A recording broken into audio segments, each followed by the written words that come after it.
নমস্কাৰ ছাৰ বাইদেউসকল, ৰাজ্যৰ চৰকাৰী কৰ্মচাৰী আৰু পেঞ্চনাৰসকলৰ বকেয়া টকা মোকলাই দিয়া সন্দৰ্ভত বিত্ত বিভাগে দিছে এটা অত্যন্ত সুখবৰ। হয় ছাৰ বাইদেউসকল, ইয়াত চাব, প্ৰথমতে আছে অসম ৰাজ্যিক কৃষি বিপণন পৰিষদৰ কৰ্মচাৰীৰ ভিআৰএছ লাভালাভ। কেবিনেটে অসম ৰাজ্যিক কৃষি বিপণন পৰিষদৰ নিয়মীয়া কৰ্মচাৰীসকলক স্বেচ্ছামূলক অৱসৰৰ লাভালাভ অৰ্থাৎ এককালীন নিষ্পত্তি আৰু উপনিমিত্ত কৰ্মচাৰী তথা স্থিৰ বেতন কৰ্মচাৰীসকলক অৱসৰকালীন ভাত্তাৰ প্ৰথম কিস্তি হিচাপে পৰিশোধ কৰাৰ বাবে 110 কোটি টকাৰ বিত্তীয় অনুমোদন জনাইছে। দ্বিতীয়তে কৈছে বাকী থকা পৰিমাণ এপ্ৰিল-মে 2025ত পৰৱৰ্তী কিস্তিত পৰিশোধ কৰা হ'ব।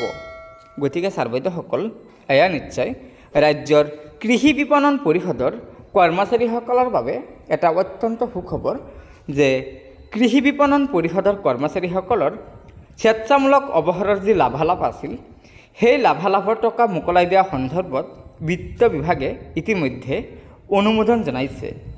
অৰ্থাৎ 110 কোটি টকাৰ প্ৰথম কিস্তি বিত্ত বিভাগে মোকলাই দিছে আৰু দ্বিতীয় কিস্তি এপ্ৰিল-মে 2025ত মোকলাই দিব বুলি আমাৰ অসম চৰকাৰৰ কেবিনেট বৈঠকত সিদ্ধান্ত গ্ৰহণ কৰিছে।